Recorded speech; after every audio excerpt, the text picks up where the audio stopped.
thank God for this evening. Asante, tunamshukuru Mungu kwa jioni ya leo.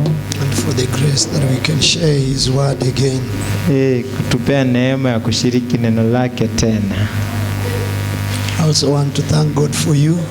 Pia nataka nishukuru Mungu kwa ajili yenu. Because I've learned one of the most difficult, among other difficult jobs, is sitting down to learn. Mojawapo ya kazi ambayo ni ngumu sana ni kukaa chini darasani. And especially after lunch. Na hasa baada ya manguli ya mchana. Zile siku tulikuwa shuleni. When we were in school, ungefanya makosa ulete mathematics double sahi ama chemistry. What you would have done wrong is to bring mathematics after lunch. Or chemistry. Or chemistry after lunch time. So these are difficult time to teach, but the Lord will give us grace. Kwa hivyo ni kipindi kigumu kuhubiri, lakini Bwana anatupea neema. I am telling us na tunajiambia that pastor, kwamba mchungaji, leaders na viongozi and the church at large must pray. Na kanisa kwa ujumla lazima liombe. So yesterday our last text, I think it was in 1 Thessalonians 3:10. Jana andiko letu la mwisho nafikiri lilikuwa katika Wathesalonika wa kwanza 3:10. Ephesians chapter 3 verse 19 today. Leo tuanze Waefeso chapter 3 and verse number 3:19. Ephesians chapter 3. Waefeso 3:19. Reading from verse number 19. Kisoma kuanzia 19.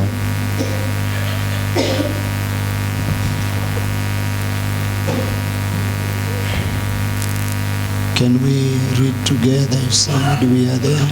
Je, tunaweza soma pamoja kama tuko pale? 3 and go. Na kujua upendo huu unaopita ufahamu, ili mpate kujazwa na kufikia kipimo cha ukamilifu wote wa Mungu. You can read again. Na kujua upendo huu unaopita ufahamu, ili mpate kujazwa na kufikia kipimo cha ukamilifu wote wa Mungu. In the prayers of Paul, katika maombi ya Paulo, he prayed, aliomba that his disciples might know the love of God. Kwamba wanafunzi wake wakajue upendo wa Mungu. He says the love of God passes all knowledge. Anasema upendo wa Mungu unapita ufahamu wote. And look at the last portion of that text. Hebu angalia sehemu ya mwisho ya andiko hilo. They might be filled with all the fullness of God. Nasema ili wote wakajazwe na ukamilifu wa Mungu. So as church leaders, as pastors, kama viongozi kanisani na wachungaji, we need to lay out our lives in prayer for our people. Tunahitaji kuweka chini maisha yetu kwa maombi kwa ajili ya watu, that they might be saved. Ili wakaokolewe. The apostle here prayed, huyu mtume hapa aliomba, that the saints might be perfect. Ya kwamba hao waumini wakao kamilifu. Steve, there is some noise. And not that they should just have some taste, some relish for the things of God, but he prayed that they might be filled with all the fullness of God. Sio tu wakawe na uhuru kutokana na vitu za Mungu, lakini wakajazwe na ufahamu wote wa ukamilifu wa Mungu. So we teach them Kwa hivyo tunawafundisha, counsel them, tunawashauri, we talk to them, tunaongea na wao. but more so, Lakini zaidi ya the yote, apostle says we should pray for them mtume anasema lazima to be tuwaombee filled with all the fullness of God. ili wakajazwe na ukamilifu wa Mungu wote. It will take some effort through prayer Itachukua bidii kupitia maombi for God's people to be filled with the fullness of God himself. kwa watu wa Mungu kujazwa na ukamilifu wa Mungu mwenyewe. Look at verse number 14. Hebu tukaangalie mstari wa 14. Please just turn a little back. Verse Rudi number tu 14. nyuma kidogo, mstari wa 14. It says, for this reason Kwa sababu hii I bow my knees unto the Father of our Lord and Savior Jesus Christ. nampigia Baba magoti, ambaye ubaba. This is a prayer that very few people pray. Haya ni maombi ambao watu wachache huomba. Of late I've learned to pray these words. They are very powerful. Hivi karibuni nimejifunza kuomba haya maneno, ni ya my muhimu grandfather, sana. Nilikuwa my nasikia grandfather pray this. babu yangu akiomba haya. Until after I've read the Bible is when I found it is scriptural. Mpaka niliposoma Biblia yangu ndio nayakuta kwa maandiko. He used to pray in Greek. Alikuwa anaomba Kiyunani. Nyasaye papa. Alikuwa anaomba Baba wa mbinguni. Samwana omwami wefwe Yesu Kristo. Baba wa Bwana wetu Yesu Kristo. Ndaka kupaka niko olu yali niko olu tsuoni. Ninakupenda, Wagiriki wangapi wanaombanga hiyo maombi? Kiyunani hicho, na wangapi wanaomba? Josephine, Bwana asifiwe. Josephine, Bwana asifiwe. Ile kinyore na juu yako tu ni hiyo kidogo ya maombi.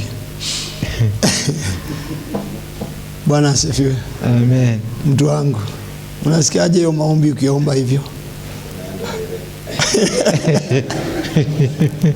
Nenda pole. Hallelujah. Hallelujah. So he bowed his knees unto our Father. Akampigia Baba yetu wa mbinguni Our magoti. Father, Akamwambia Baba the yetu, Father of our Lord and Savior Jesus Christ. Baba wa Bwana wetu Yesu This Kristo. is the way he prayed. Hivi ndivyo And he aliomba. prayed for the other things. You read those things that he prayed for. Kuna mambo mengine aliombea pale. So the prayers of Paul Kwa hivyo maombi ya Paulo carried his followers further a long way ilibeba waumini wake kwa muda mrefu. of sainthood. The prayers of Paul, they bore his followers. They carried his followers.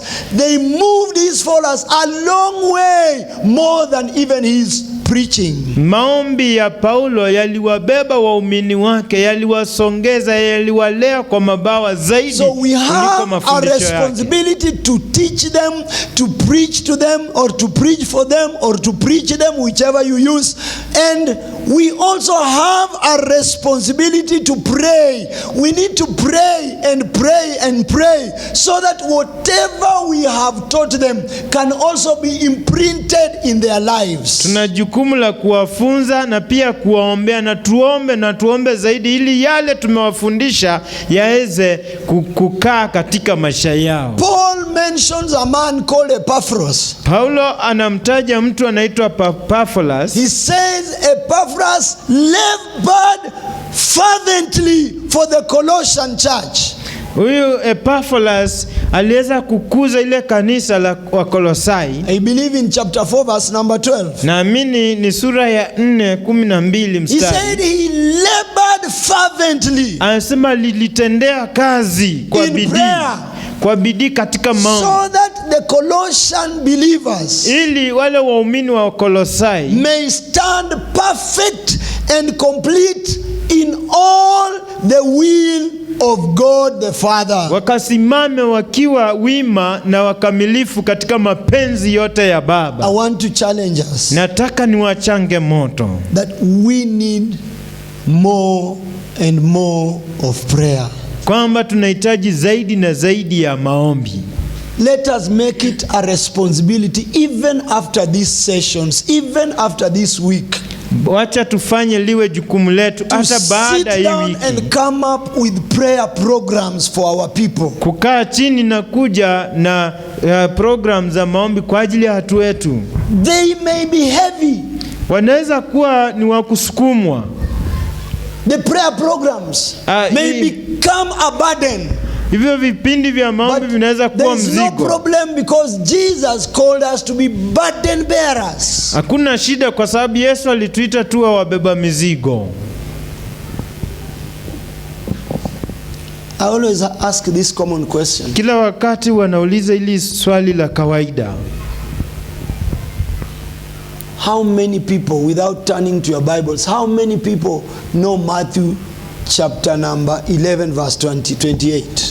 Ni watu wangapi wanajua Mathayo 11:28 pasipo kufungua Biblia? Tuna mkono mmoja hapo. Mbona mnajifanya kiroho? Nauliza wangapi wanajua Mathayo 11:28? Inua tu mkono, nitahesabu tu mikono. 1 2 3 4 5 6 7 8 9 10 11 12 13. How many know Matthew chapter 11 verse 29? Ni wangapi wanajua Mathayo 11:29? 1 2 3 4 5. Watano.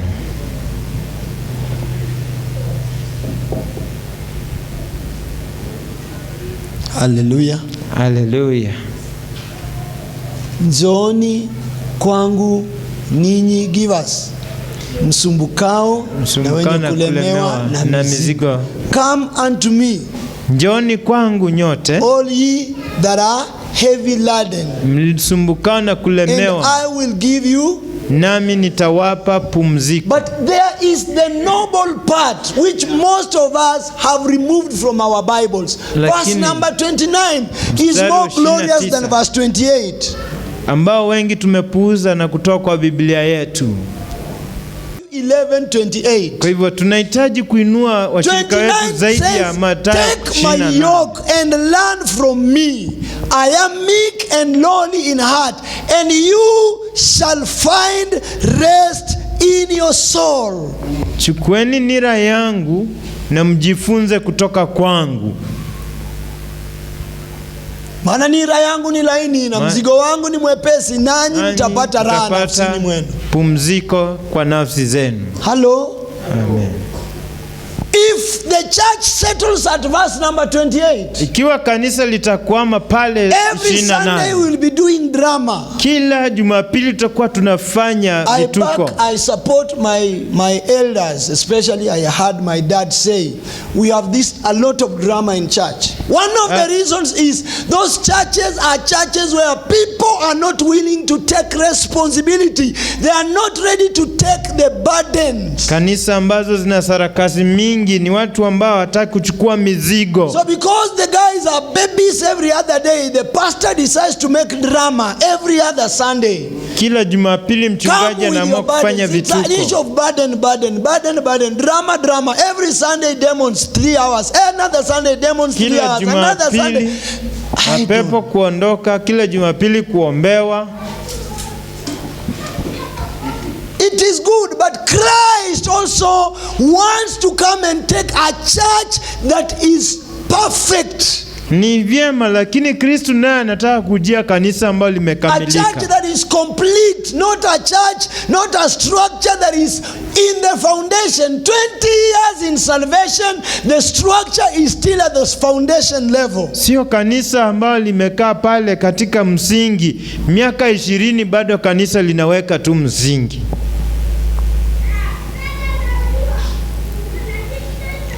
Hello. Come on, is somebody there? Akisha jirani yako anafanya hivi, mwambie pastor anasema ufanye hivi. Na nguvu kidogo. Na nguvu tena. Amen. Amina. Are we together? Amen. Come on church, are we together? Je, tuko pamoja? Yes. We need to take the burden. Tunahitaji kuchukua mzigo. People who are burden bearers, watu ambao ni wabeba mizigo, they have peace peace always. Their souls have found rest. Siku zote wana amani, nafsi zao zimepata Kama pumziko. umewahi kuona hao Wakristo ambao wakifanya kitu kidogo kanisani mpaka apige watu, mpaka achokore watu, mpaka asumbue watu, shida yake ni nini? Shida yake ni kwamba leo ndiye amefanya kitu ndogo, so anataka kila mtu amfeel. Lakini wale wamekomaa, wamejua ni punda ya mizigo, ana shida. Utasikia akiparara ovyo ovyo, maana anajua mimi ni punda ya mzigo. Baada ya mzigo kufika, hakuna siku punda anaambiwa asante.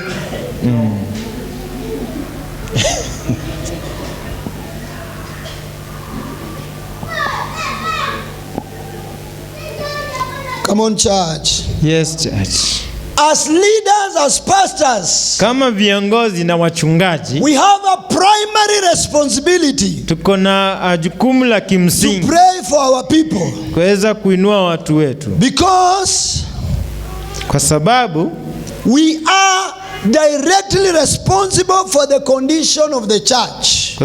tunajukumika moja kwa moja kwa hali ya kanisa It letu. is our prayer that will shape the believer's character. Ni maombi yetu yataweza kunoa ama Our kuweka sawa prayers tabia are ya waumini wetu. what will give tone and character to the church. Ni maombi yetu ndiyo yataeleza tabia ya kanisa. Our prayers will give the church direction. Maombi yetu yatapea kanisa mwelekeo. Like I said the other day, everything rises and falls on leadership. Kama nilivyosema siku ile nyingine, mambo huinuka ama kuanguka kwa mikono ya There is no viongozi. day the follower will be ahead of the teacher.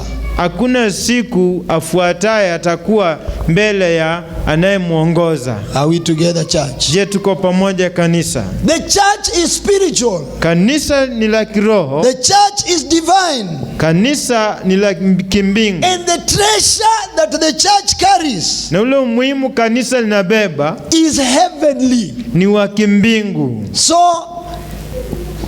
we need to pray, Kwa hivyo tunahitaji kuomba because it bears an imprint of the human. kwa sababu inaleta ile sura ya binadamu. The church of God Kanisa la Mungu makes or is made by its leaders. huwa linatengenezwa na viongozi wake. The church of God makes Kanisa la Mungu linatengenezwa or is made by its leaders. linatengenezwa na viongozi wake. A church will rarely rise above the level of the religion of its leaders. Kanisa halitawahi kuwa lipite kiwango cha ukomavu wa viongozi wake. You don't expect as pastors, if you come on the pulpit, you do drama, you have no scripture, you have no scriptural basis, and you expect somebody from your congregation will come and preach sound doctrine. It can never work. Utarajii kama mchungaji unafanya sarakasi na vituko madhabahuni kila siku, na utarajie kiongozi wako aje naye ahubiri neno mzuri la msingi wa neno. And I want to challenge us again. Na nataka niwatie changamoto The tena, pastor, you are the best preacher of the church. kwamba mchungaji You are wewe the ndio best teacher of the mhubiri church. mzuri You bora are the katika best worshipper kanisa. of the church. Wewe ndiye You are mfundishaji the best mzuri, keyboardist of the church. You are the mwabudu best mzuri, guitarist of the church. You are the mcheza best vyombo in mzuri. everything. wewe ndiye bora kwa kila kitu. When I say you are the best worshipper, I don't mean you must be this. Maybe you are not gifted. But Nikisema you wewe need ndiye an mwabudu liye ear to be bora, able to listen even to the music and tell them that song is not scriptural. uwe unaweza kusikiza wimbo na uambie huo Unajua, wimbo hapana, si hata kama hauko hauimbi, sawa na maandiko. hata kama hauimbi na ukuje kanisani ukute tu Wakristo wanasema sijui nifanye nini asusu asusu asusu asusu, watasusu na kesho watapupu, maana wataongeza apupu apupu. Na wewe unasema mimi sijui kuimba. Haujui kuimba, lakini una sikio la kiroho. Hiyo lugha wanaimba unaelewa. So unaambia hiyo si worship.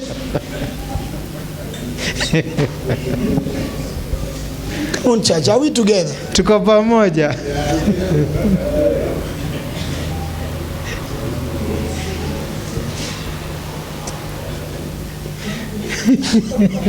Bwana asifiwe. Amen. Usikuje kanisani unakuta Jumapili moja wa jamaa wanaimba hapa, Baba nikupe nini yote ni saa hiyo tu. Kwanza nitakana ujue mahali vyombo inazimiwa. Haleluya. Hata kama hujui kuunganisha, ujue mahali inazimiwa. Ujue at least tu hata switch moja ya kuzima, uende tu hapo na uzime. Unajua ukizima watashtuka. Alafu uulize, mmekuja kufanya? Hata hiyo mnafanya, kwani mnafanyia shetani?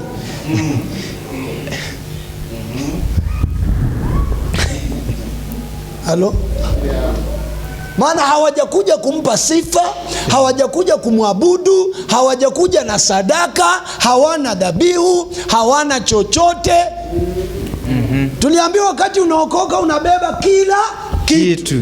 Baba nikupe, mko kwa rental na jamaa ako na shamba eka 10 kwa kanisa anaimba, na shamba ningekupa na shamba yote ni mali yako, na mko kwa rental. Unamwambia kwanza, ngoja weka microphone, uko na eka 10 tukatie robo. Hallelujah.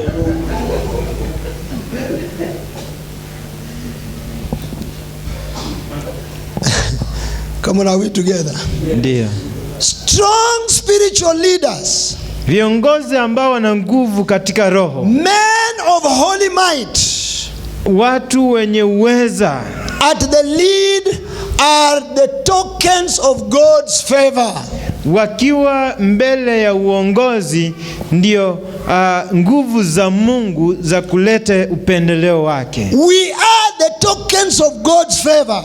Sisi ndio nguvu za kuleta upendeleo. If we are spiritual, kama tukiwa kiroho, if we are holy, kama tukiwa watakatifu, and if we are mighty, na kiwa tuna uwezo, we are the tokens. It is we that will bring down God's favor into the people of God. Sisi ndio ule uweza utaleta nguvu za upendeleo wa Mungu kwa watu wa Mungu. Praise the name of Jesus. Bwana Yesu asifiwe. Come on church, praise the name of Jesus. Jina la Yesu lisifiwe. Hallelujah. Hallelujah. So when the church has times of spiritual leadership, wakati kanisa linachukua muda na uongozi wa kiroho, those will become times of great spiritual prosperity of the church. Itafanyika ni mida ya kufanikiwa sana kiroho katika kanisa. I want to challenge us as leaders. Nataka pia niwachange moto kama viongozi, ya kwamba niwaambie maombi one of the eminent characteristics of spiritual leadership. Ni moja ya tabia ya umuhimu ya kukua katika uongozi wa kiroho. Hallelujah. Hallelujah. If we want to know if you are a spiritual leader, kama unataka kujua kama wewe ni kiongozi uliye rohoni, if we want to know, kama tutataka kujua if you will make effect as a spiritual leader, ikiwa utaadhiri kama kiongozi wa kiroho, we will look at your prayer style, your lifestyle of prayer. Tutaangalia katika mtindo wako wa kuomba. Come on church, are we talking? Ndio. So men of mighty prayer, kwa hivyo watu wa maombi namna kuu, they are the men of might and more things. Ni watu wa kufanya mambo makuu. Men of mighty prayer, watu wanaoomba kwa ukuu, are the people who shape things. They are people who put shape, they put color to the things of God. Watu wanaounda vitu vinarembeka. Because their power with God, kwa sababu kuna nguvu na Mungu, always has a conquering trend. Iko na uwezo wa kushinda kila wakati. That's why they enter where things have no shape and color. Wakiingia mahali ambao vitu ni they are mighty in power, they begin to change things. Wanaanza kubadilisha hizi vitu zinakuwa rembo. Hallelujah. Hallelujah.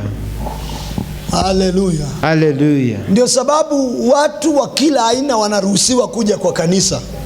Lakini kipindi wanapoendelea kukaa, inafaa wawe wanabadilika. Kwa hivyo moja wapo ya vitu vitakavyowabadilisha ni maombi. People of all caliber can come to church, but as they continue, prayer will change them. Are we in the house, somebody? Je, tuko katika nyumba mtu? If we have a church, kama tukiwa na kanisa or a ministry that is prayerless, ama huduma ambao haitilii mkazo maombi, this kind of ministry, hii huduma aina hii, it will bury all of God's things. itazika mambo yote ya kiungu. It will bury the truth of God Itazika ukweli wa Mungu for God's church. kwa ajili ya kanisa la Mungu. Did somebody hear me? Je, mtu amenisikia? Did somebody hear me? Je, mtu amenisikia? I'm telling us that prayerlessness in the church, Nawaambia kutoomba kanisani it is like building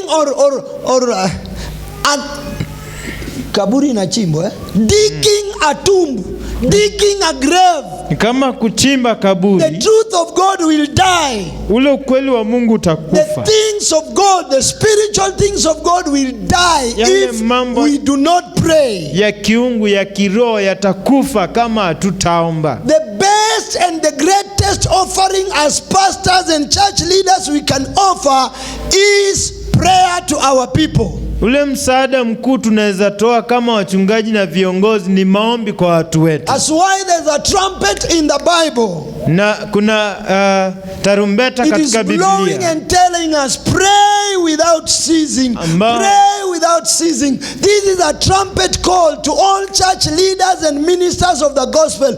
Pray without ceasing. Tarumbeta imelia kila mahali ikituita, ikituambia tuombe pasipo kukoma, tuombe bila kukoma. And we as ministers, Na sisi kama wahuduma we need the people's prayer. tunahitaji maombi ya watu, Just as much as the people also need our prayer. kama vile watu wanahitaji maombi yetu.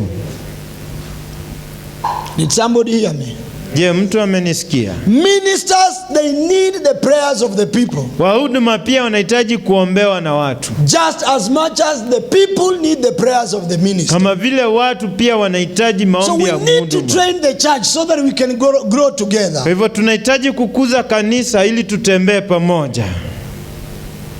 We need to tell our members, I covet your prayers. Tunahitaji kuambia washirika wetu kwamba tunatamani maombi yenu. Maana nachukua muda wangu kuliombea kanisa, kuombea huduma, kuombea ndoa. Na wakati mwingine unaomba mpaka hauna nafasi ya kujiombea. Ni ya nguvu sana, na kama kuna mwingine mahali naye anasema naombea mchungaji, I'm praying for my leaders, I'm praying for my pastor. Naombea wa viongozi wangu, naombea mchungaji wangu. Hallelujah. Amen. Hallelujah. Amen. These propositions cannot be divorced. Hivi vitu viwili, praying the leader, praying for the people, and the people praying for the leader. Haya mambo mawili huenda sambamba. Let's read again. Tusome tena.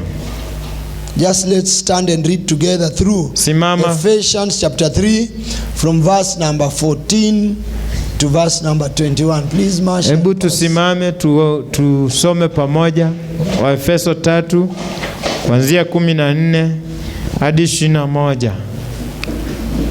Tusimame tu wote. I said this is a lesson.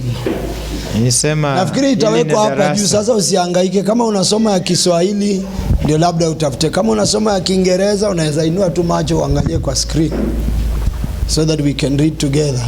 Tusome hii. We want to take it all the way to verse number 21. Can we read together? 3, go. For this cause I bow my knees unto the Father of our Lord Jesus Christ, of whom the whole family in heaven and on earth is named, that he would grant you, according to the riches of his glory, to be strengthened with the might by his Spirit in the inner man, that Christ may dwell in your hearts by faith, that you, being rooted and grounded in love, may be able to comprehend with all saints what is the breadth and the length and the depth and the height, and to know the love of Christ, which passeth knowledge, that you might be filled with all the fullness of God. Two more.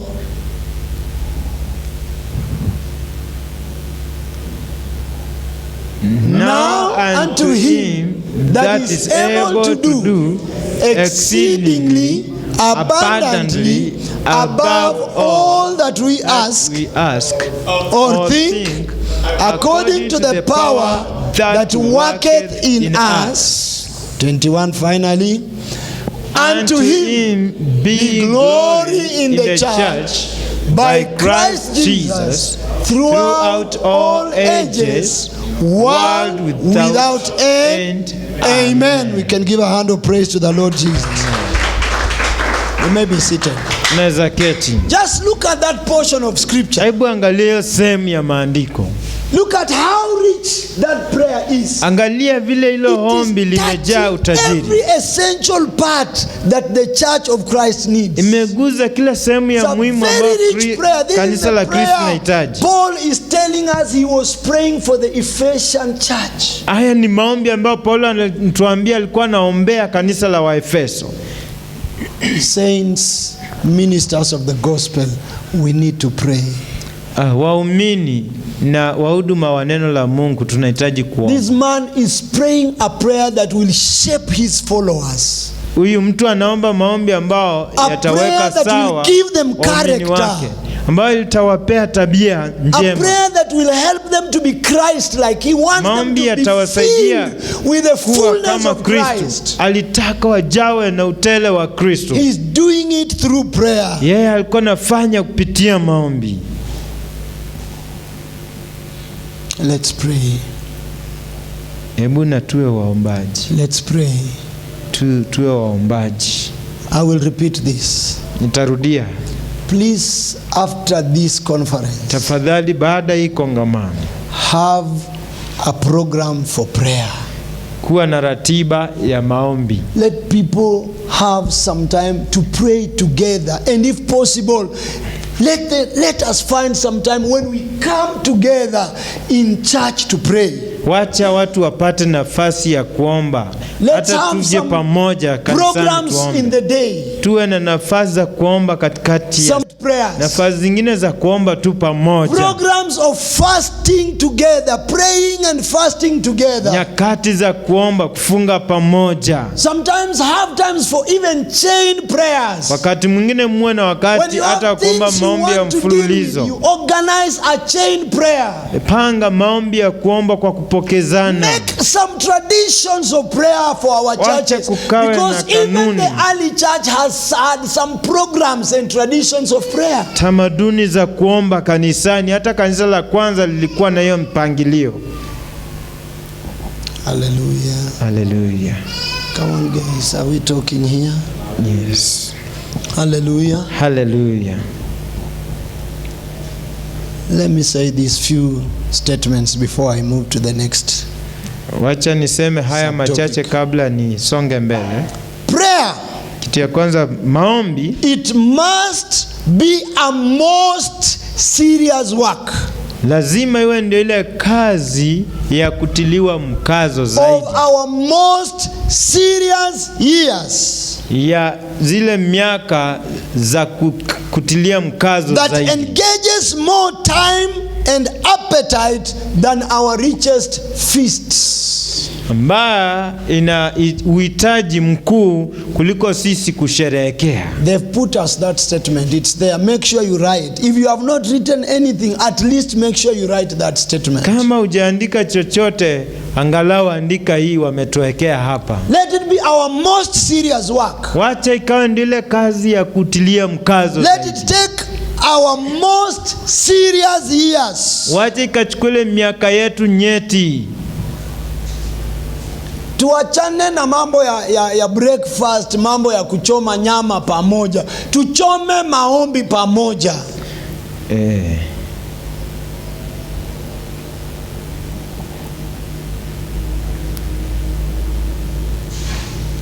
Let's fill our altars with some incense. Let's give God some sweet smelling savor. When He's in heaven, tujaze madhabahu yetu na uvumba, akiwa mbinguni Then he asikia will harufu maintain nzuri. our cycles. Alafu tuendeleze.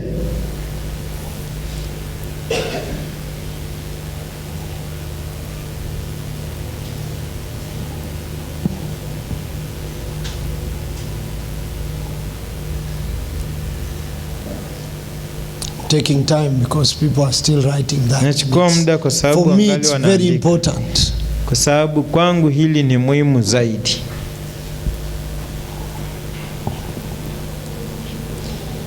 Brothers and sisters, Ndugu zangu, dada zangu, the character of our prayers tabia ya maombi yetu will determine the character of our preaching. itaamua tabia ya kuhubiri kwetu. If you don't spend much time in prayer, Usipotumia muda mwingi katika maombi, it is difficult to spend time to teach the word. ni vigumu kuchukua muda wako mwingi kufundisha neno. I've gone to places, Nimeenda maeneo, people can sing in the service for 3 hours. watu wanaweza imba kwa And then ibada the kwa preacher will masaa come and matatu. take some 15 minutes. Alafu mhubiri atakuja na achukue dakika 15. Listen to me, somebody. Nisikilize mtu. Let me speak on behalf of my dad. Wacha niongelee kwa niaba ya baba yangu. One among our pillars, I mentioned prayer. Another of our pillars is the word of God. Mojawapo ya nguzo zetu kando na maombi ni neno Our la Mungu. vision was brought forth. It was birthed through the word. It is scripture. The vision is scripture. The mission statement is scriptural. Maono yetu, misheni yetu imezaliwa kutokana neno. Kila kitu ni neno. If you can spend much time in prayer, Kama unaweza tumia wakati mwingi katika maombi, then it is easy for you to get revelation of the word of God. basi ni rahisi wewe kupata ufunuo wa neno la Mungu. Are we there, somebody? Je, tuko pale? Light praying will make light preaching.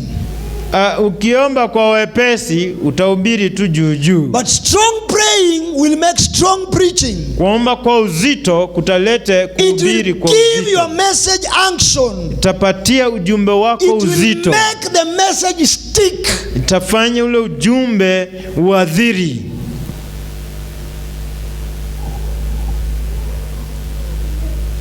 I don't know if you ever come across these members. Sijui kama ushaikutana na washirika wa After aina hii. several years, Baada ya miaka mingi, they still use some statements that you taught or you preached. baada ya miaka mingi bado wanaweza It means kumbuka something maandiko ambayo happened when ulihubiri. you are preaching. It means something happened. When you hear members using some statements Ukisikia that you used when wanatumia you are you know that mifano ya message has maneno. affected somebody somewhere. Mifano ya maneno ulitumia ukihubiri, utajua ujumbe uliadhiri You know, mtu mahali. something has stuck in their spirit. Utajua kitu kiliingia kikakwama kwa mioyo The yao. apostle Paul lived on his knees that the Ephesian church might measure to the heights, to the breadths and the depths, an immeasurable and saintless church he wanted. People who are filled with the fullness of God. Huyu mtume Paulo anaombea kanisa lake ya kwamba wakakae wapanuke katika upendo wa Mungu juu chini na kila eneo na wajawe na Mungu. I mentioned Epaphras. Na nilitaja huyu mtu A anaitwa man who Epaphras. gave himself to prayer. Mtu ambaye alijitoa kwa maombi. Praying, toiling, straining. Akiomba, akipambana, The Bible aking'ang'ana. uses the word praying fervently, laboring fervently. Biblia He inasema, labored. To labor is more heavy than to work. Akiomba kwa bidii, akitenda kazi katika maombi, ni zaidi ya kufanya tu kazi. Hallelujah. Amina. Hallelujah. Amina.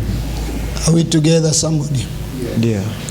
Above everything else, Juu zaidi ya kila kitu, a church leader kiongozi wa kanisa must be devoted to God. lazima awe amejipeana kwa Mungu.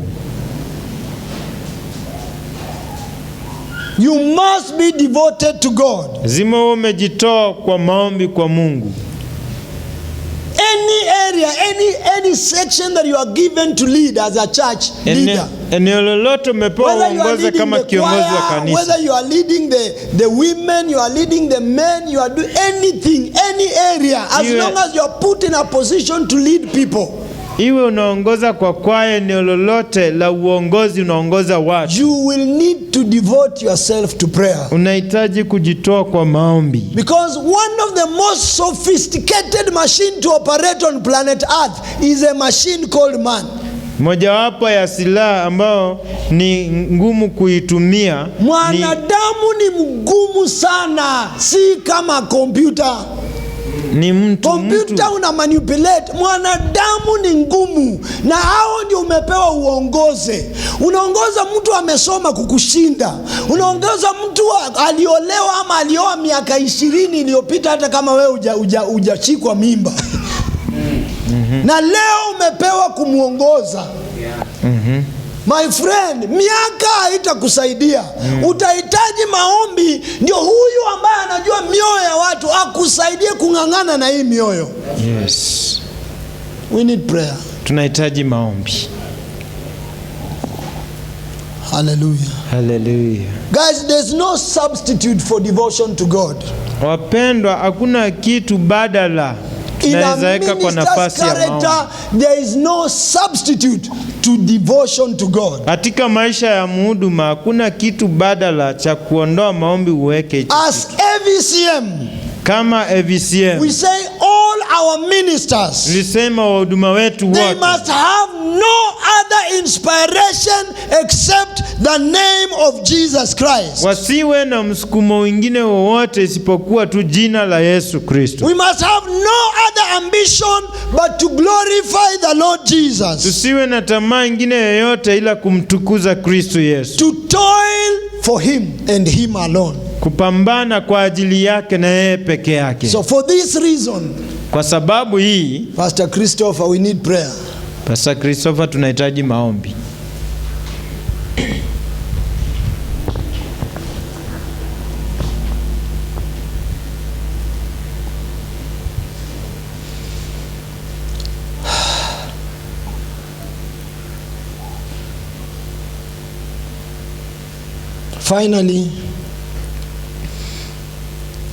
Finally,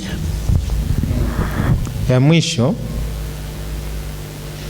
it is the prayer force which makes saints.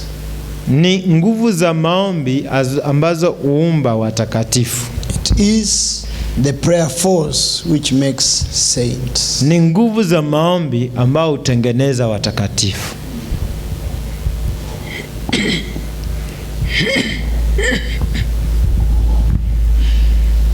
I want to redefine prayer again. Nataka nieleze tena kuhusu maombi. Remember, we are talking about excellency in prayer. Kumbuka tunaongea kuhusu ubora katika maombi. I've spent time to organize this teaching the way it is. Nimechukua muda kupanga haya mafundisho jinsi yalivyo. Because of our theme, excellency in prayer. Ya mada yetu, ubora katika maombi. I am sure you have been taught prayer and you even teach prayer.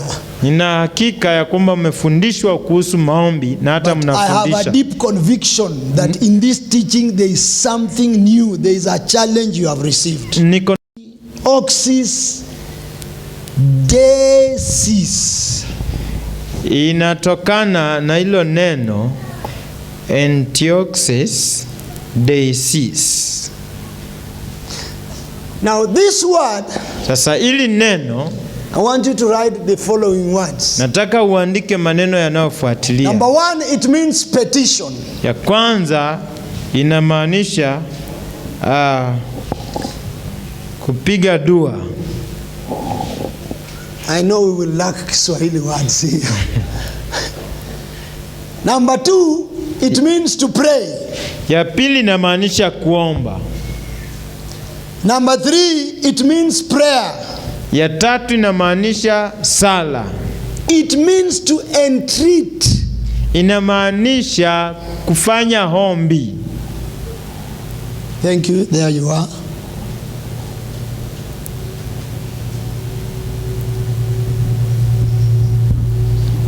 I'm not in a hurry. Sina haraka. Will give us time so that this can sink. Tawapa nafasi ili liingie. Antioxis Deesis means petition. Antioxis Deesis inamaanisha kufanya dua, pray.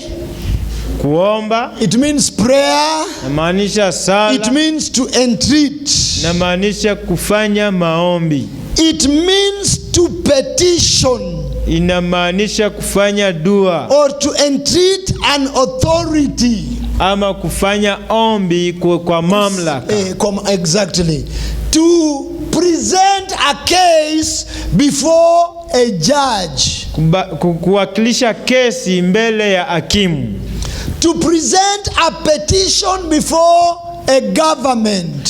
Fanya maombi mbele ya serikali. To stand before a superior and petition before his presence. Kusimama mbele ya mtu mkuu na kufanya maombi mbele zake. Now what I'm telling us this evening is this. Kile nawaambieni jioni ya leo ni hiki. It means inamaanisha we cannot petition if there were no laws. Hatuwezi fanya maombi kama hakuna sheria. There must have been some promises, there must have been some rights in the constitution presented so that you can use them to raise your argument. Lazima kungekuwa na ahadi, vipengee vya ahadi katika katiba yetu ili tuweze kuwakilisha madai yetu. This is what prayer means. Hii ndio maombi inamaanisha. It means you have looked out in the constitution. Inamaanisha umeangalia katiba kwa undani. And you have learned there is something that is mine constitutionally. Na ukajifunza kuna kitu ambacho ni haki yangu katika hiyo katiba. Something that I'm being denied according to the constitution. Kuna kitu ambao ninanyimwa kulingana na ile katiba. Then you can begin to petition. Alafu unaweza anza kufanya madai. When sicknesses comes over you, wakati magonjwa yanakuja juu yako, constitution. Unaangalia ile katiba, unamwambia Bwana, katika hii katiba, Psalm 103, Zaburi 103, bless the Lord, neno lako linasema, my soul and all that is within me, muhimidi Bwana nafsi yangu na vyote vilivyo ndani yangu, mbariki. And do not forget his benefits. Na usisahau faida zake.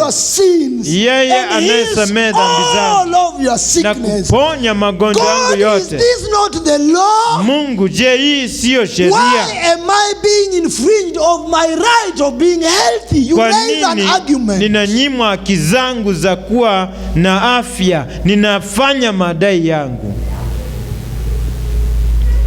Hallelujah. Hallelujah. Hallelujah. Hallelujah. You are doing business, it's not making profit. Unafanya biashara na ileti faida.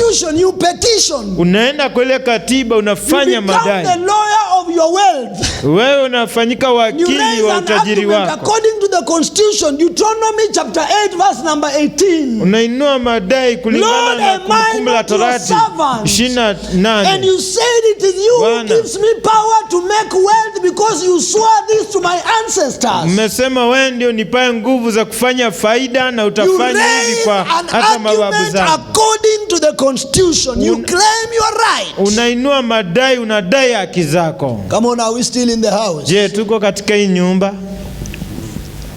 Are we still in the house? Bado tuko kwa hii nyumba. Yes. We are petitioning because there is a government. Tunafanya madai kwa sababu kuna serikali kuu. Because there are laws. Kwa sababu kuna sheria. Because there are promises. Kwa sababu kuna ahadi. Because there are rights that belong unto us. Kwa sababu kuna haki ambazo ni zetu kisheria. So before you petition, kwa hivyo kabla tufanye madai, there must be a prerequisite of the constitutional rights. Lazima kuwe na utangulizi wa kuangalia zile haki za kisheria. That means hiyo ni kumaanisha you can only pray because there was a government. Unaweza tu omba kwa sababu kulikuwa na serikali. And that government gave you a constitution, na hiyo serikali ilikupa and katiba, that constitution has some rights which belong to you. na hiyo katiba ina vipengee vya haki So to ambayo ni be a yako. Christian, Ili uwe you Mkristo, are in the government of God our Father. uko katika serikali ya And Mungu he Baba has yetu, a constitution which is the Bible. na kuna katiba ambayo And ni the Bible Biblia, has some laws, has some rights, has some promises that belong na unto us, Biblia that ina pertain unto sheria, us. ina ahadi,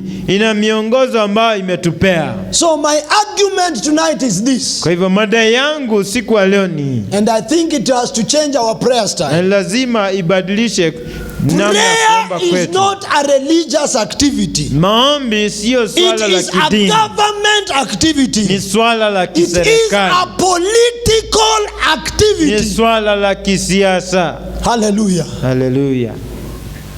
Come on, saints, are we in the house? Je, tuko katika hii nyumba? Are we in the house? Tuko kwa nyumba? From where we stand today, are we Kenyans? Je, sisi ni You wa see Kenya? everything that is going around. Naona kila kitu chote kinaendelea. Everybody is struggling. This one is pulling the constitution the other side. The other one is pulling the other side. The other one is pulling the other side. Kila mtu anajaribu kuvuta katiba upande wake mpendelee. That is prayer. That is how prayer is supposed to be. Ndio maombi It is yanapaswa yawe. not a religious activity. It is a political activity. Sio jambo la kidini, ni jambo la kung'ang'ania.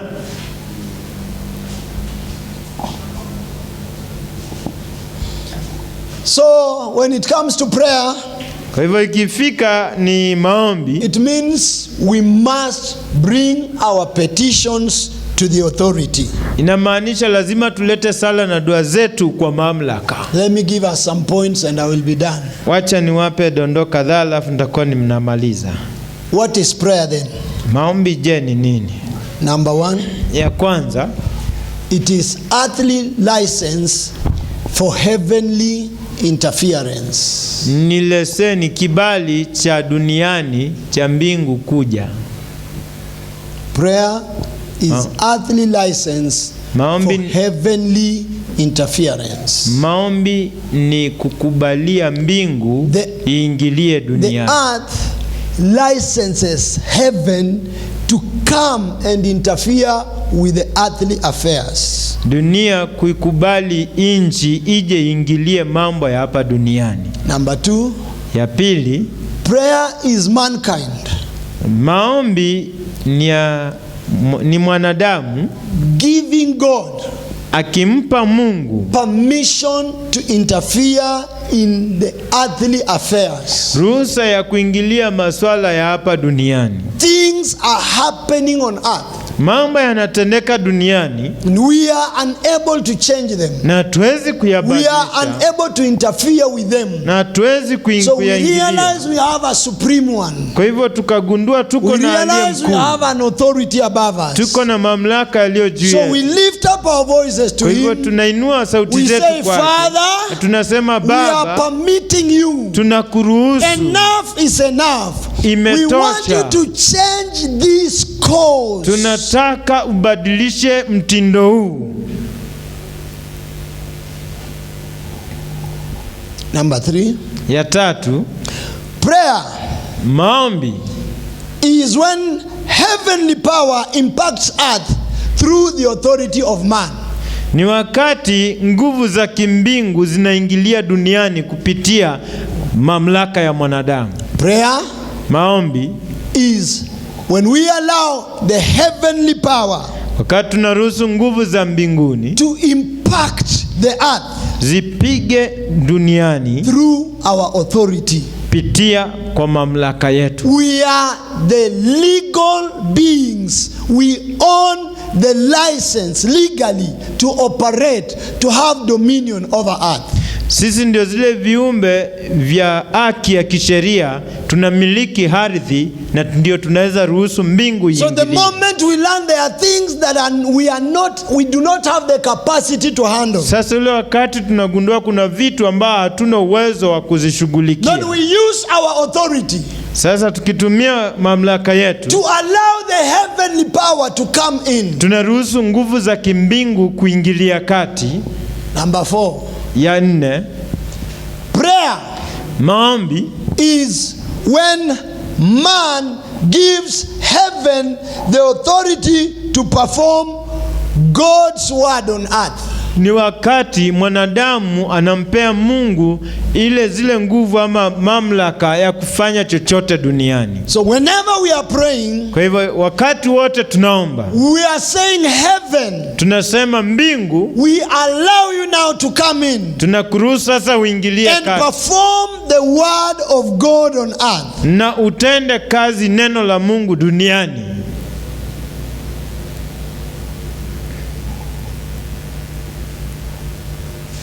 Are we there? Je, tuko pale? God may want to do what he said he would do on earth. Mungu anaweza taka afanye vile alisema atafanya duniani. He cannot be able to do it unless man gives him the permission to do it. Lakini hawezi akalifanya mpaka mwanadamu ampe ruhusa ya kufanya hivyo. One man in the Old Testament, Jeremiah the prophet, mtu mmoja katika Agano la Kale ambao ni Yeremia yule nabii, he teaches us that God watches over his word that he may perform it. Anatufundisha kwamba Mungu litazama neno lake ili akalitimize. It means God is waiting, kumaanisha Mungu anasubiri, so that somebody can put him, somebody can fix his word in his mouth and tell him, Lord, you said this, now we are giving you permission to do it. Ili mtu akaweze kuweka lile neno lake mdomoni mwa Mungu, amwambie Mungu,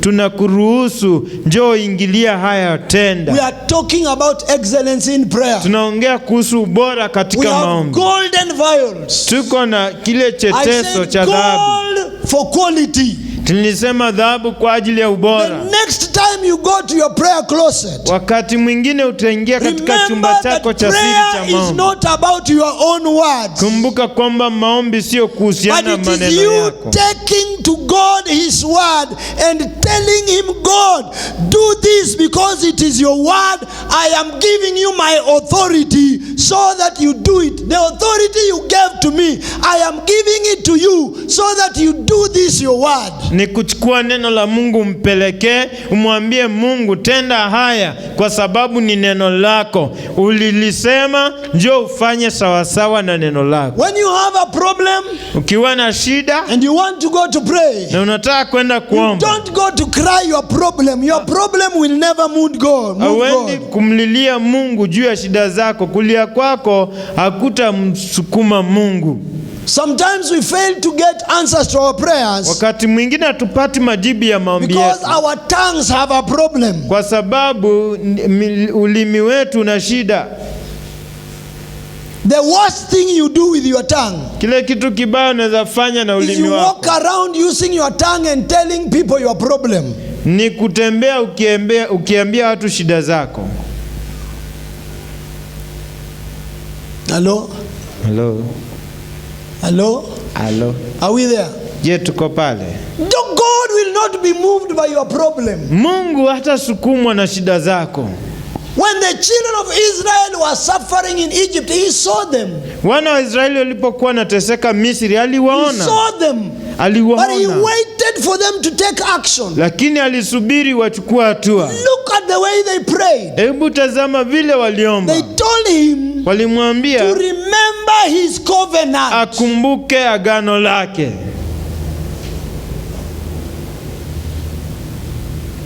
Are we in the house? Je, tuko katika hii nyumba?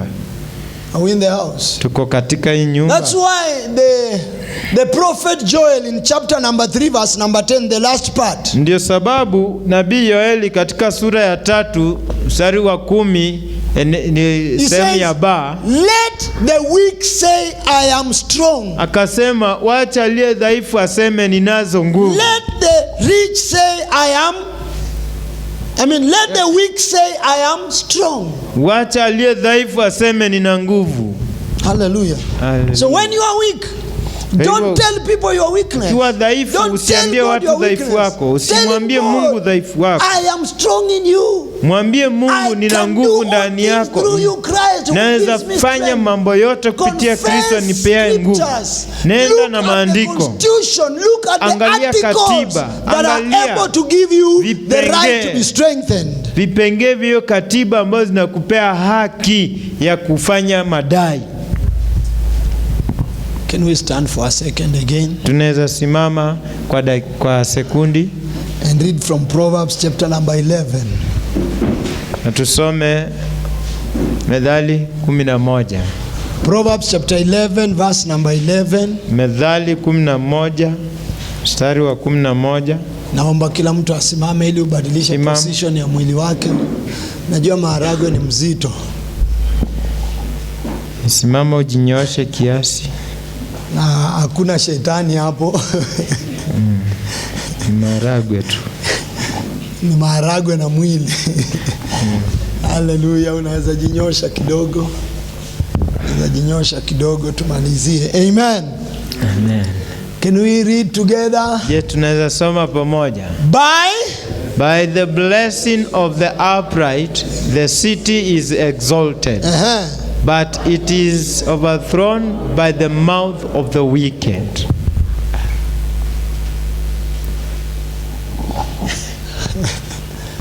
Can we read again? There's no sin in that. Tusome tena. By the blessing of the upright, the city is exalted, but it is overthrown by the wicked, the mouth of the wicked. You may be seated. Tunaweza keti. By the mouth of the wicked, the city is destroyed. Kwa mdomo wa mwovu mji unaangamizwa. So we need the words of the righteous to establish the city. Kwa hivyo tunahitaji maneno ya wenye haki ili tuweze kukuza mji. If you keep saying something, if you keep saying something, if you keep saying something, whatever you are saying shall be established. Chochote utaendelea kusema mara kwa mara, hicho ndicho kitaweza kujengeka. Jesus said when you pray, Yesu akasema wakati utaomba, you need to believe what you said so that you will have it. Unahitaji kuamini kile unasema ili upate hicho. You believe what you said so that it shall come to pass. Uamini kile unasema ili kije kutimia. So please, hivyo tafadhalini, put some excellence in your prayer. Wekeni ubora katika maombi yenu. When you pray, wakati mnaomba, pray God's word. Ombeni neno la Mungu. Because God's word is the only thing that he performs. Kwa sababu neno la Mungu ndio la pekee tu atakalotenda. He doesn't perform the descriptions of your problems. He performs his word. Yeye atashughulikia maelezo mengi ya shida zako, atashughulikia neno lake. Have you ever read Genesis? Je, ushawahi kusoma kitabu cha Mwanzo? In the beginning of the Bible, katika mwanzo wa Biblia, the Bible says it was all darkness. Biblia inasema na nchi yote ilikuwa giza. But when God rose, lakini wakati Mungu aliinuka, he never said it is darkness all over. Kusema na kuna giza kila mahali. He said let there be light. Akasema na kuwe na mwangaza. So stop saying what you see. Say what you believe. Say what the word of God says. Koma kusema kile unaona. Sema kile ambacho neno la Mungu. Prayer is not about complaining. Maombi sio kuhusu kulalamika. Prayer is not about telling God what is wrong. Maombi sio kuambia Mungu nini kimeenda mrama. But it is about telling God to fix what he said he would fix. Lakini kumwambia Mungu atengeneze kile alisema atatengeneza. You don't pray what you see, you pray what you desire. Uombi kile kitu unasema, unaomba kile kitu ambao unatamani. Hallelujah. Hallelujah. Hallelujah. Hallelujah. I have a very, very big prayer request. Can you please help me?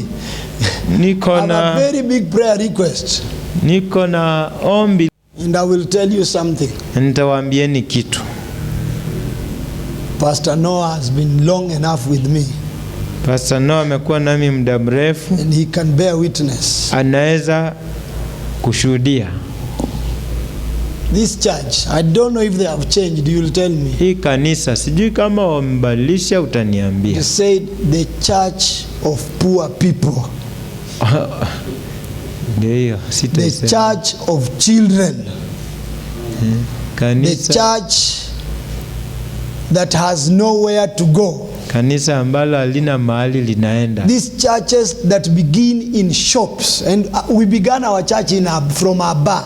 Tulianza kanisa letu kwa kukodisha mahali kulikuwa na bar. So these churches that came today, hizi kanisa ambazo zimekuja leo, churches that have nowhere they are going, kanisa ambazo hakuna mahali zinaelekea, beginning churches in bars. Kwanza makanisa kwa mabaa. But those are their words.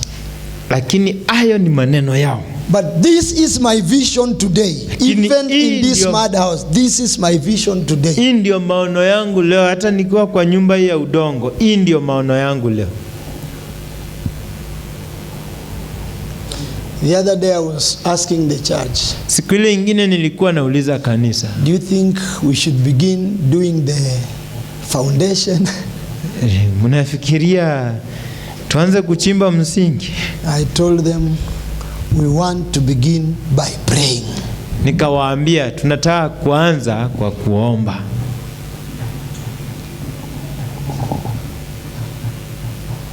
And you know there is something I've never told them.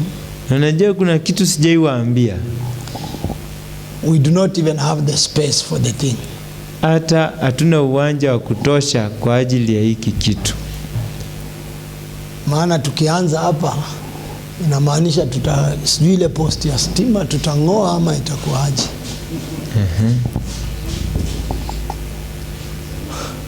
But my lack of space is not about to change my faith.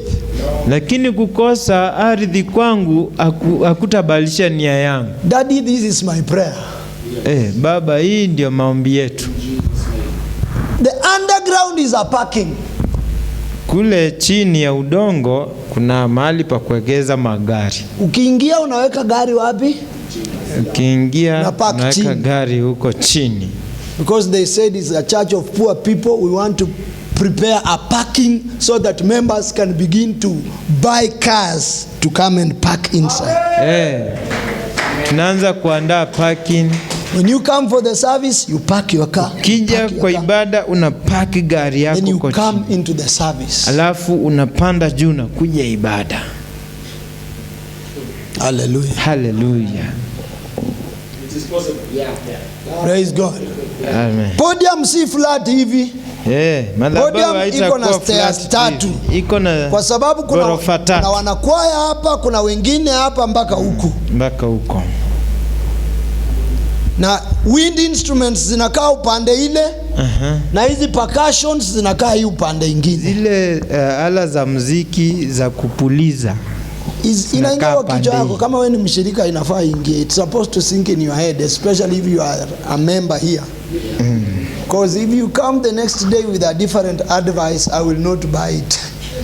Ukija na ushauri tofauti, those who are my members, they know our pastor is as rigid as a rock. I'm not one that is mchungaji wetu hawezi mgeuza. That's why I'm taking time to show them gate by gate, door by door. Nachukua muda kuwaonesha lango kwa lango. The podium is on the eastern side, the main gate is on the western side. We have a gate on the southern and on the northern side. Madhabahu yako mashariki na lango kubwa liko magharibi. Na hayo yote.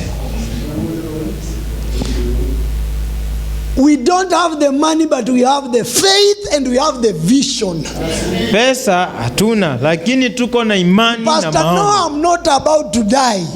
Mchungaji, I'm not one of those people who just read one scripture and they say, the Bible says, the years of a man is 70 or 80.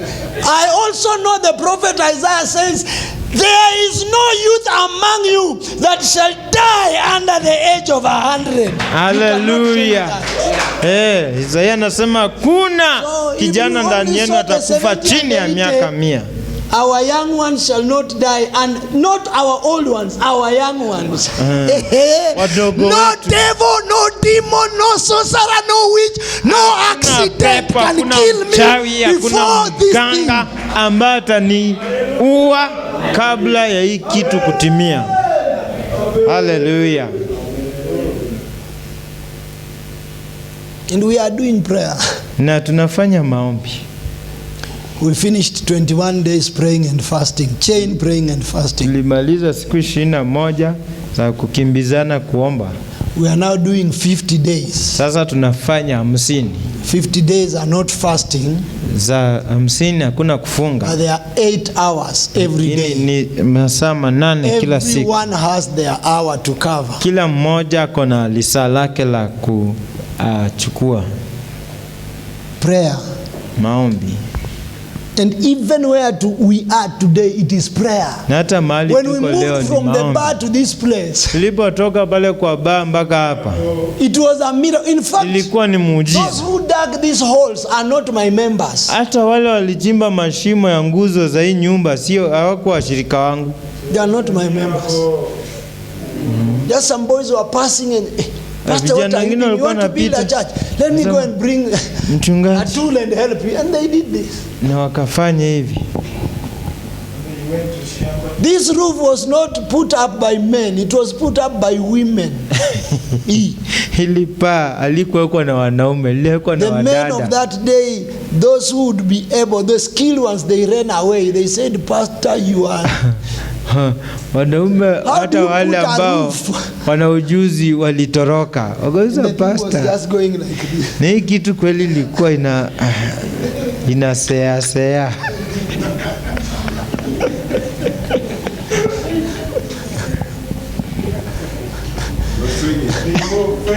It doesn't have posts. This thing has very few posts. Iko na nguzo chache sana. So it's not built by the mind of man. It is built by faith. Ilijengwa kwa imani. The fool did not put a tape measure here. I did it with my feet. Tulikuwa tunapima kwa hatua za miguu, hatukuwa na tape measure. Then I did the other one.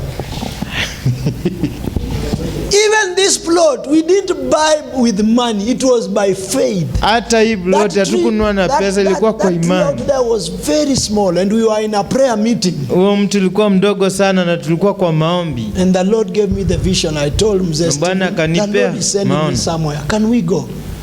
Bwana amenituma mahali twende. And I came blindly following the leading of God. And nikaenda nikifuata Mungu. This is the thing I've seen. Can we pray? Kamwambia hiyo ndio mpaka. Several years later, baada ya miaka mingi baadaye, after we are here and we are, how did we? And then we remembered, that country that was like a shrub. Huo mti ambao ulikuwa mdogo. We remember when the just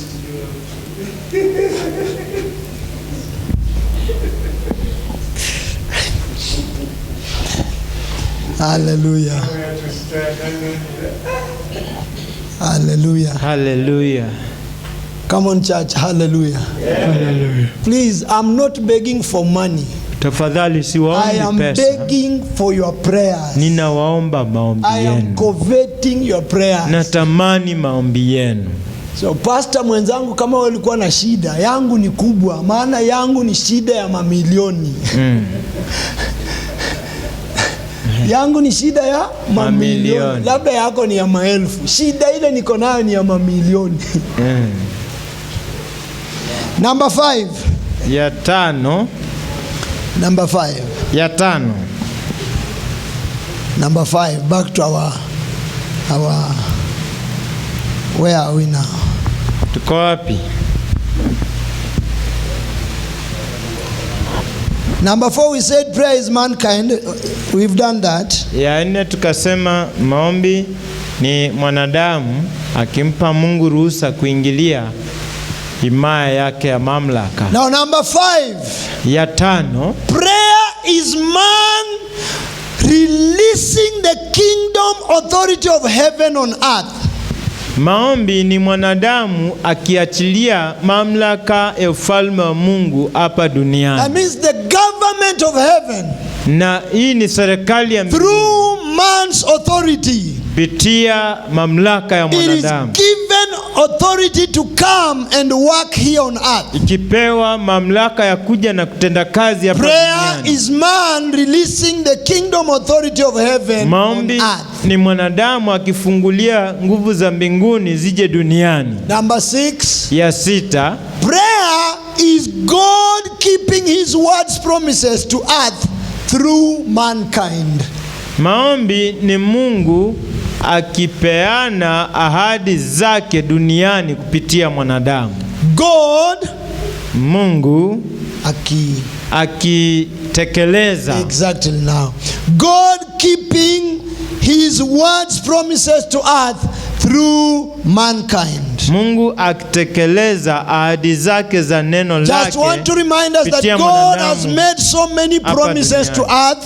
Mungu amefanya ahadi nyingi sana kwetu. But he cannot be able to keep them by himself. Lakini hawezi kuzitekeleza yeye mwenyewe. Until there is a man who is cooperating with him. Mpaka kuwe na mwanadamu ambaye you remind God his promises. Amkumbushe ahadi zake. Lord God, na mwambie Bwana Mungu, I am now allowing you, sasa ninakuruhusu, through my authority, pitia mamlaka yangu, that you will perform your promise. Ya kwamba utatenda ahadi zako. Number 7, I'm rushing now. Ile ya 7, prayer maombi is when mankind transacts government business with heaven for the interest of the earth. Ni wakati mwanadamu anafanya mabadilishano ya mambo ya kimbinguni na ardhi.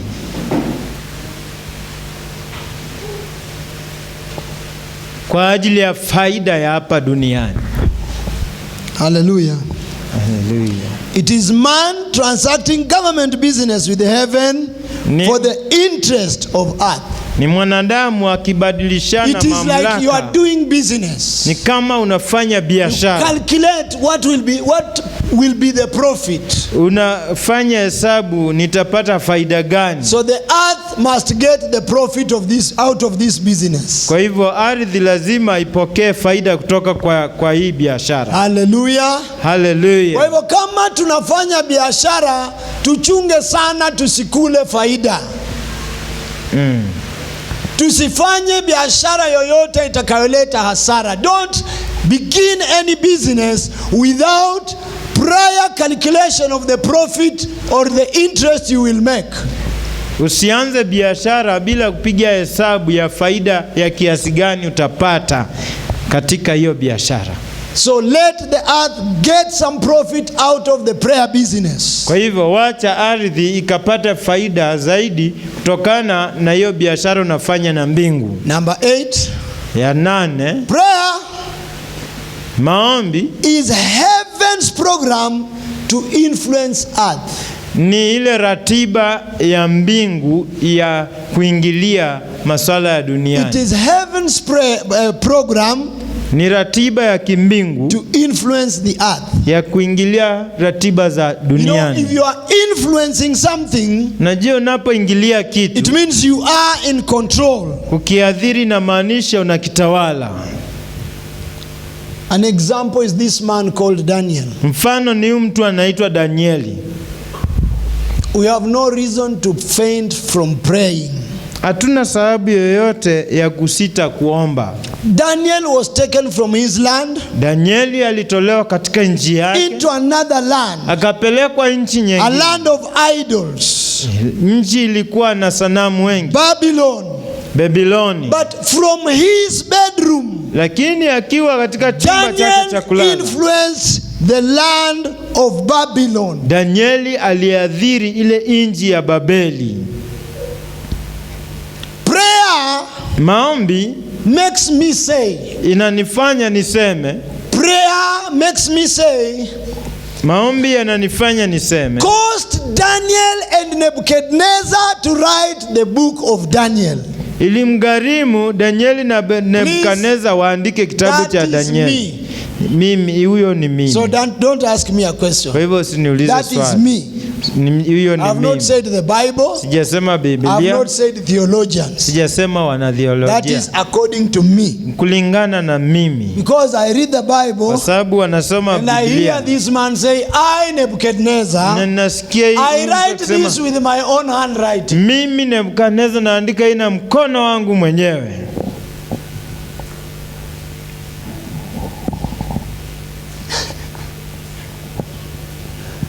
Hallelujah. Hallelujah. Come on, church. Hallelujah. Hallelujah.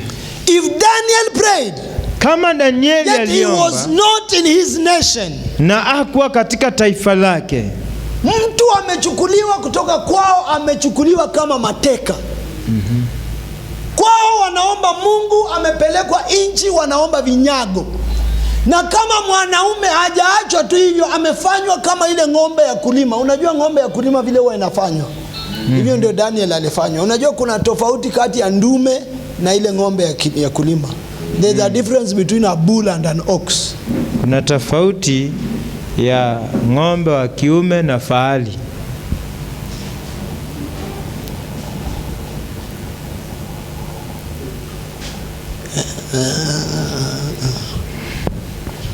Tena hiyo mnataka nipitishe hapo. Na tofauti ya ndume na fahali.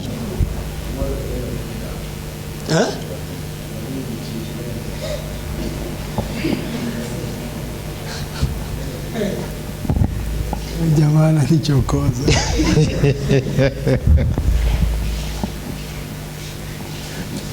Tofauti ya ndume na fahali ni chini ya miguu yao.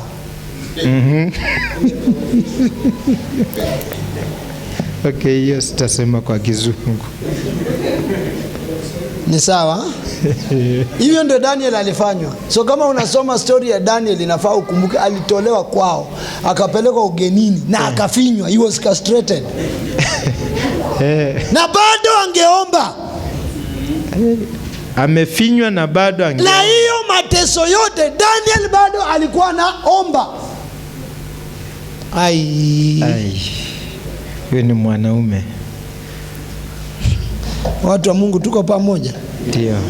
Joseph, Yusufu influenced Egypt aliweza kuadhiri from his prison cell. Akiwa jela. I said if you can be able to influence something, it means you are in control. This is a prisoner. But he's the man that is in control. He's the man that is affecting the affairs of Egypt right from his prison cell. Why shouldn't you and myself pray and affect issues in our area? Huyu ni mfungwa, amewekwa korokoroni na bado kwa maombi yake anaadhiri taifa nzima la Misri. Kwa nini wewe na mimi tusiombe? Guys, you do not need a title. Wapendwa, muhitaji majina makubwa. You don't need a name. Uhitaji jina. You only need a connection. Unahitaji tu unganiko. A connection with the heavens. Unganiko na mbingu. That's all we need. Hiyo ndio tu tunahitaji.